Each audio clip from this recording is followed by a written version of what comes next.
Olá, meus amores, tudo bem com vocês? Eu espero que estejam ótimos, a família esteja ótima. E hoje nós vamos terminar a nossa matéria de história. Nós estamos estudando um pouquinho sobre a República.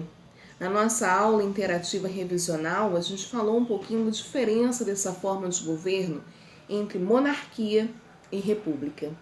E nós percebemos, ao longo dos nossos estudos, que a República também teve a sua divisão, também teve seus momentos característicos. Um deles, em que a gente muito estudou, foi falando sobre o período do governo militar, que foi a ditadura. Mas nós estudamos também a República Populista, nós estudamos o governo provisório e agora a gente está estudando um pouquinho sobre a nova República, onde nós vamos falar um pouquinho dos governos mais recentes.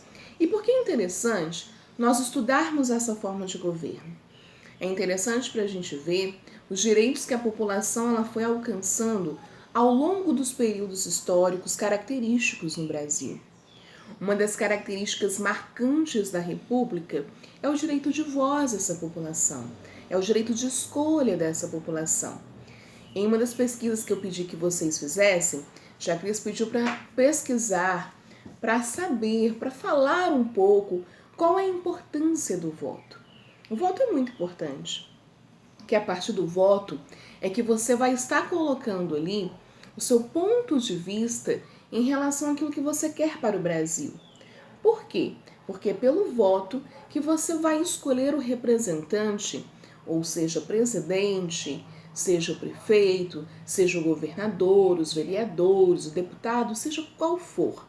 Os representantes que definem a sua linha de pensamento daquilo que você acredita para o Brasil. Então, uma das características marcantes dessa república é a democracia, é esse direito de escolha da população. E hoje a gente vai falar aqui um dos governos que foram os mais recentes. O governo Fernando Henrique Cardoso, o governo Lula, o governo Dilma Rousseff e Michel Temer e, posteriormente, o governo do atual presidente Jair Bolsonaro. Então nós vamos falar um pouquinho de cada um deles. Vamos lá no nosso livrinho de história, na página 158. Então vamos lá com a tia Cris. O primeiro governo que a gente vem estudando é o governo de Fernando Henrique Cardoso. Se nós pensarmos, lembrarmos um pouquinho, esse nome já é conhecido desde o governo de Itamar Franco, devido ao Plano Real, onde você tem uma valorização e uma modificação do dinheiro brasileiro. Esse Plano Real, ele foi um plano que popularizou muito Fernando Henrique Cardoso. Por quê? Porque em determinado momento ele melhora a situação de vida da população, valorizando a nossa moeda interna e externamente para outros países. A inflação tem uma estagnada, a população começa a ter uma melhora na sua qualidade de vida. Isso populariza Fernando Henrique Cardoso. Então, logo após essa implantação do Plano Real, ele é eleito presidente, ele se candidata e ele é eleito. E ele fortifica esse Plano Real, modernizando e ampliando essa moeda brasileira. Olha bem aí. O governo de FHC, foi assim que ficou conhecido, implementou importantes medidas para o fortalecimento do Plano Real, que proporcionou a modernização da economia brasileira e de sua estabilidade. Entretanto, essa modernização não foi o suficiente para rever os índices de desigualdade social, um dos principais problemas nacionais. A população reelegeu a FHC em 1998, que cumpriu seu segundo mandato na presidência até o ano de 2002, dezembro de 2002. Então, quando a gente fala dos grandes marcos do governo Fernando Henrique, nós estamos falando do Plano Real, que tem uma melhora significativa à vida da população, que tem uma melhora, sim, em relação à visão dos outros países para o Brasil, mas que infelizmente não foi suficiente para reverter a desigualdade, tanto econômica quanto social da população. Visto que nós já estudamos vários períodos do Brasil, dentro historicamente, desde o Brasil colônia, do Brasil império, até chegarmos ao Brasil república, nós já percebemos que a população ela pouco tem essa melhora da qualidade de vida. Mas o Plano Real, ele vem satisfazer algumas necessidades do país até então. Então ele favorece uma estabilidade de emprego, novas empresas chegando, o que dá uma melhorada, né? Mas não soluciona essa qualidade e essa desigualdade social existente no Brasil até hoje, né? E aí, o Fernando Henrique Cardoso, ele foi eleito por 2 vezes, então ele tem 2 mandatos. Ele vai à presidência até dezembro de 2002. Após dezembro de 2002, nós temos um outro candidato eleito, que é o governo Lula. O governo Lula, ele foi marcado por muitos projetos e planos sociais, o que faz também esse presidente ser reeleito em um outro momento. Ele fica também por mais um mandato. Então você tem aí Bolsa Família, você tem vários programas que beneficiam a população, Minha Casa Minha Vida, que já iniciam alguns governos atrás e que vem solidificando nesse governo do Lula. Vamos conhecer um pouquinho? Em 2002, com a aprovação popular, afetada por denúncias de corrupção e pela crise energética, do início da década, FHC não conseguiu eleger um sucessor. Então, Fernando Henrique Cardoso, ele vai indicar uma pessoa, já tinha ficado 2 mandatos, então ele indica uma pessoa. Só que naquele momento, você está tendo denúncias de corrupção sobre o atual governo, ou seja, sobre o governo de Fernando Henrique Cardoso. Então, o candidato que é apoiado por Fernando Henrique Cardoso não consegue se eleger e é eleito Luiz Inácio Lula da Silva. Não conseguiu eleger um sucessor. Após uma campanha acalorada, o Brasil elegeu como presidente Luiz Inácio Lula da Silva, que foi o primeiro presidente representante das classes populares a governar o país. E por isso é um dos motivos de ser um nome tão conhecido. É um presidente que vem representando a classe popular, pertencente ao Partido Trabalhador. Então não vinha ali se destacando como outros presidentes, como Itamar Franco, Fernando Henrique Cardoso, que pertenciam a uma mesma linha de pensamento. Então vem uma campanha aí mais popular e ele consegue ser eleito. No governo do presidente Lula, foram postas em prática ações afirmativas de distribuição de renda e combate à pobreza, atendendo a uma demanda de classe mais pobre. Projetos como Bolsa Família, o Fome Zero, a expansão das universidades e institutos federais foram importantes para retirar da miséria milhões de brasileiros. Com esses indicadores positivos, Lula foi reeleito em seu primeiro turno em 2006. Apesar de denúncias de corrupção envolvendo seus ministros, no final do seu segundo mandato, o presidente conseguiu eleger a sua sucessora, Dilma Rousseff, em 2010. Então você tem aí um governo marcado por ações populares, que vem aí destacando aqui no seu livro, né? Fome Zero, Bolsa Família, a ampliação dos institutos e das universidades federais, de trabalhos realizados por essas universidades, o que populariza, o que dá também voz a uma classe que não tinha muito essa voz, que tem a oportunidade de entrar numa faculdade, que tem a oportunidade até mesmo de entrar numa faculdade privada pelo FIES, que vem ser um programa governamental também fortalecido neste período, né? E aí, essas autoafirmações, esse governo voltado, visando mais a população, faz com que Lula se torne muito popular dentro das principais classes, né? Dentro da maioria da população. Ele consegue ser reeleito por mais um mandato, e no segundo mandato você consegue perceber que tem algumas denúncias de corrupção, principalmente envolvendo os ministros do Lula. Mas mesmo assim, ele consegue reeleger a sua sucessora, que no caso é Dilma Rousseff, que ela entra como presidente e depois como vice tem Michel Temer, que a gente já conhece um pouquinho dessa história, porque foi vivenciada, né? Vocês muito novinhos ainda, mas já conhecer esse nome, né? Michel Temer, Dilma Rousseff, o próprio Lula. Talvez Fernando Henrique Cardoso não venha tão assim na mente de vocês. Mas Dilma Rousseff, ela fica o mandato. Depois, por também denúncias de corrupção, ela sofre impeachment e você tem Michel Temer assumindo a presidência, que até então era o vice. Vamos conhecer um pouquinho sobre essa história? Então, Dilma Rousseff foi a primeira mulher eleita presidente no Brasil. Esse foi um passo importante para o fortalecimento da democracia e da cidadania no país. Quando a gente fala da primeira mulher eleita, seja ela presidente, seja ela prefeita, seja independente de qual cargo está ocupando, ela é muito visionada, né? Nós somos muito visionados. Por quê? Porque as mulheres, até um período, até uma determinada Constituição que nós já estudamos também, ela não tinha nem direito a voto. As mulheres, ela entra como uma das últimas classes votantes, né? Primeiro, quem tinha direito a voto era apenas o homem. Pouco se via das mulheres, e aí depois ela ganha esse direito ao voto, mas depois muito pouco se via das mulheres na questão política.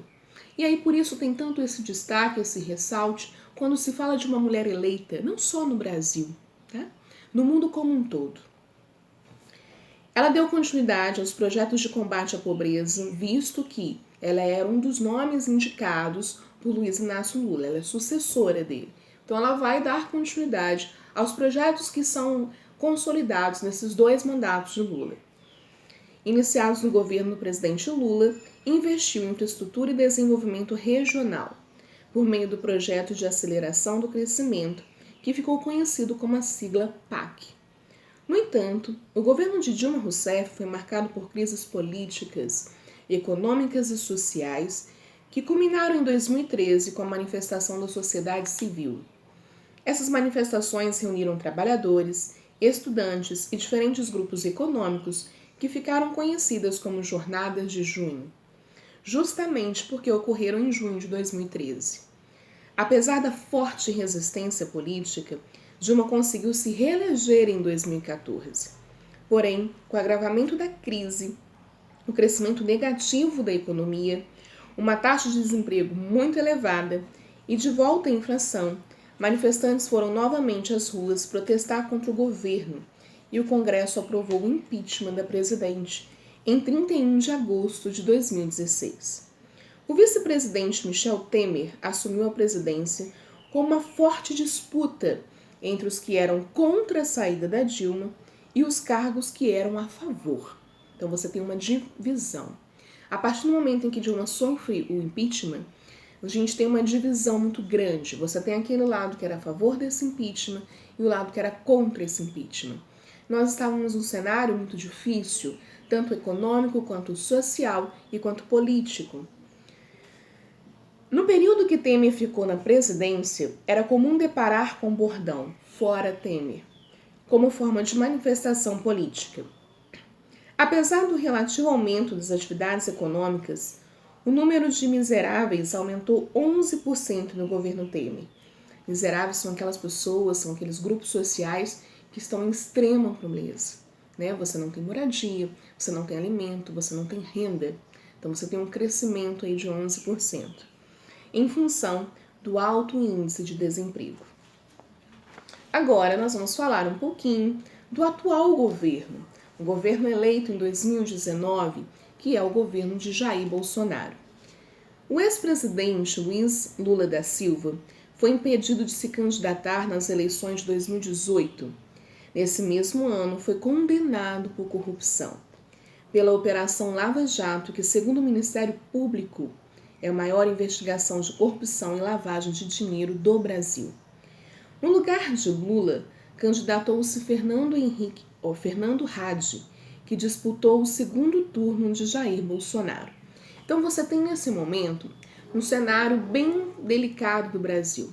Temer na presidência, enquanto você está fazendo, as campanhas eleitorais, já sabendo que o governo Dilma teve uma grande ruptura por essas denúncias de corrupção. Além disso, por vários problemas que teve naquele momento, que aí até então, cabe a cada um estar definindo, estar indo atrás dessa grande diferença. E você tem dentro do governo de Temer a nova eleição. Você escolheu um representante, que até então estava o vice no lugar. Quem foi eleito foi a Dilma e também o vice. A partir do momento que você vota no presidente, você tem que conhecer o vice. Para você ter aí uma das visões que a gente consegue entender um pouquinho o que é aquela forma de governo. Com isso, a gente tem aqui Fernando Luiz Inácio Lula da Silva, o Lula, estando impedido, devido a denúncias de corrupção, de estar pleiteando essa eleição. E você tem alguém indicado, que é o Fernando Haddad. E Fernando Haddad fica no segundo turno com Jair Bolsonaro. Ele perde para Jair Bolsonaro é eleito o novo presidente. Durante a campanha eleitoral dos candidatos à presidência, a polarização política da população, já bastante evidenciada no processo de impeachment de Dilma, foi acentuada. O meio de manifestação e posicionamentos políticos bastante utilizado no meio eleitoral foram as redes sociais. A própria campanha de Jair Bolsonaro contou com a força desse meio de comunicação, sobretudo após o candidato sofrer um atentado durante a campanha em Juiz de Fora. Então você consegue perceber que foi um momento, de candidatura, de campanha, muito tumultuado. Você tem os dois lados ali, principalmente no segundo turno, Você tem os dois lados, uns representantes de um governo que foi muito popular, que vem lá trazendo riquezas e heranças do governo Luiz Inácio Lula da Silva, que consegue eleger no primeiro momento Dilma, que era sua sucessora. A intenção é que Lula voltasse a disputar a presidência, mas devido a denúncias, a gente percebe aqui, o livrinho vem falando da Lava Jato, é feito aí pesquisas, investigações e ele é preso. Ele não consegue se eleger, não consegue se candidatar e manda um sucessor, manda ali uma pessoa dentro do partido, não é ele que manda, o Partido Trabalhador indica outro nome, que é Fernando Haddad. Só que Fernando Haddad fica na disputa com Jair Bolsonaro e você tem duas visões da população. Uma população que quer Fernando Haddad, visto toda a história que vem de popularização dos projetos sociais realizados por representantes daqueles partidos, e outra população que, devido a tudo que vem acontecendo, quer uma mudança. E aí vota-se em Jair Bolsonaro e a gente tem esse eleito. Só que você está no seu livrinho aqui destacado um acontecimento, quando Jair Bolsonaro vem fazendo a campanha em Juiz de Fora. E ele recebe a facada, Passa por os atendimentos, recupera e consegue ser eleito e assumir o cargo. Com 55% dos votos, Jair Bolsonaro foi eleito presidente do Brasil e assumiu o cargo no 1º de janeiro de 2019. Os primeiros meses do mandato de Bolsonaro foram marcados pela nomeação de diversos militares e técnicos em cargos estratégicos do governo federal. Entre os principais desafios do presidente Bolsonaro estão a geração de empregos e a aprovação de reformas políticas e econômicas, além do combate à violência e à corrupção, pontos mencionados com frequência em sua campanha durante as eleições. Bom, meus amores, assim a gente termina a história e um pouquinho da República, e algo que eu gostaria de destacar muito para vocês. Independente de quem é o presidente eleito, a população ela tem que ser conhecedora dos seus direitos e da sua voz. Por isso o estudo é tão importante. Aqui no seu livrinho, a tia Cris ela vem destacando pontos que são mencionados em muitos lugares, em muita mídia, mas você precisa ter um estudo abrangente, que eu tenho certeza que ao longo dos anos você vai ter. Ao longo dos anos você vai se tornar curioso a conhecer as características que faz um grande governo e, quem sabe, representar esse grande governo. Vocês são o nosso futuro. Enquanto o nosso futuro, a maior arma contra a desigualdade, contra qualquer coisa, seja ela desigualdade social, econômica, são os estudos. Para nós conhecermos características dos nossos representantes, aquele que luta pela população.